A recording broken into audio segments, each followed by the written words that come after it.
What if I told you that there was something that you were potentially not using in your lucid dreams that could make them way more awesome?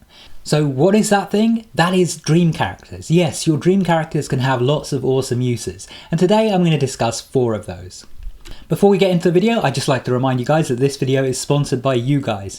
If you like what I do here and you would like to learn more about lucid dreaming, then check out my book, The Lucid Dream Book. Getting a copy also helps support the channel, so a massive thank you to anyone who decides to do so. You can find a link in the top right hand corner or down in the description below. Anyway, let's get right into some awesome uses for dream characters.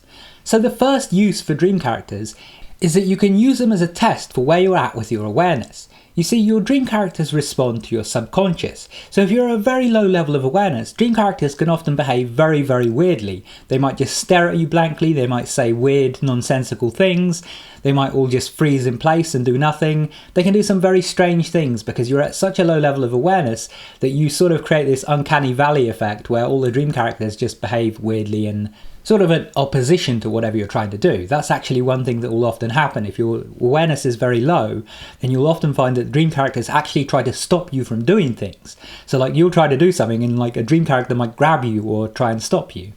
On the other hand, if you have a very, very high level of awareness, then you'll find that you can actually subtly influence the dream characters without ever having to say or do anything. You can just change how they're acting and feeling by how you're feeling internally. So with this in mind, there can be a great gauge for where you're at with your level of awareness. Pay attention to how the dream characters are behaving, and are they behaving in line with what you're trying to do? The more aware you are, the more likely the dream characters are to behave in line with you. And you can also test this out by trying to influence them in different ways, trying to convince them to do something or ask them something. If they respond positively, it's likely that your level of awareness is pretty solid. If on the other hand they're combative or non-responsive or just not very useful, then that's a sign that your level of awareness might be on the lower end. Which brings me to the second thing that you can try doing.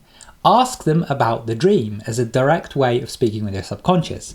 I've already talked in a previous video about some things that you can ask your dream characters.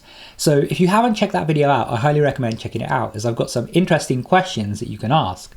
But you can ask the dream characters about the dream itself, or you can ask them about different things about your mind and your internal workings that you would like to know from your subconscious. Remember, this is a direct line to your subconscious where you can ask it anything that you like.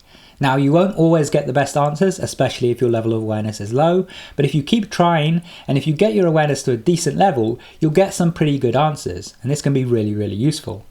And this is probably the thing that most people think of when they think of actually interacting with dream characters to get something useful out of their lucid dreams. As an example, ask a dream character, how would I go about doing this when there's something that you want to achieve in your dream, and get a little bit of help from your subconscious. Now, idea number 3. You can use dream characters in place of dream control techniques. So I just said that you could ask a dream character for help with doing something, for figuring out how to do it, but you can also ask them for help in the sense of getting them to do the thing for you. Let's say that you want a ray gun, for whatever reason, you want a ray gun. Rather than trying to spawn it yourself, you could simply ask a dream character. You could say, hey, you know that ray gun I lent you earlier? Can I have that back, please? And sure enough, a lot of the time, they will just pull out a ray gun out of their pocket and hand it to you. Or maybe, for example, you want to fly. You could ask a dream character, hey, can you cast that spell on me that allows me to just float up in the air and start flying? Or perhaps you're trying to go somewhere. Maybe rather than putting it on the other side of a door and imagining that on the other side of the door is a location like you might usually do, you might say, hey, Mr. Whatever, can you show me where the ancient Egyptian pyramids are? Is it just around the corner? Can you show me? Can you take me there? And perhaps they will actually lead you to that location. And that leads me to my final idea of this video, because it kind of ties in with the last one. You can get dream characters to help you suspend disbelief in whatever you're trying to do. So let's say you're trying to, for example, cast a spell. Well, you can get some dream characters that are wizards and you can ask them for help with how to cast a spell. You can say, what do I need to say? What are the magic words to cast this spell? And because your brain sees, hey, this is a wizard in front of me with a great big staff and a wizard hat, and he's telling me I need to say this incantation, it makes it way more easy for your brain to believe that, hey, when I actually say those words, the spell is actually going to happen. I often do this with both locations and characters. I try to set up the location and the characters to match the goal that I'm trying to achieve, so that I'm in a believable scenario, and that way it takes way less effort on my part because I don't have to sit there trying to convince my brain that, hey, this is going to work. I can just look around me and be like, well, I'm in the location where this should happen, I'm surrounded by the people who are going to help me do this, so of course it's actually going to work. And you can tie this in with the previous things. So for example, if you want to ask a dream character something particular, you can get a dream character that is appropriate for that question. This is something I talked about in that last video.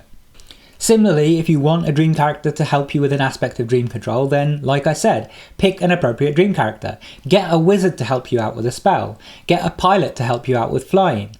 Get a car salesman to help spawn a car for you.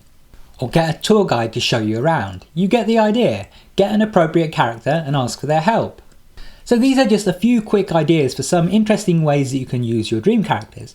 Do you have any cool ideas of your own? I would love to hear them down in the comments below. What is some cool use that you found for dream characters, or that you think would be useful for dream characters? Comment it down below. Anyway, thanks for watching. Make sure you subscribe and enable all notifications so you can stay up to date when new videos come out. And if you want to keep watching, check out one of the videos on screen, go watch that, and I'll see you there soon. Take care and have some awesome lucid dreams.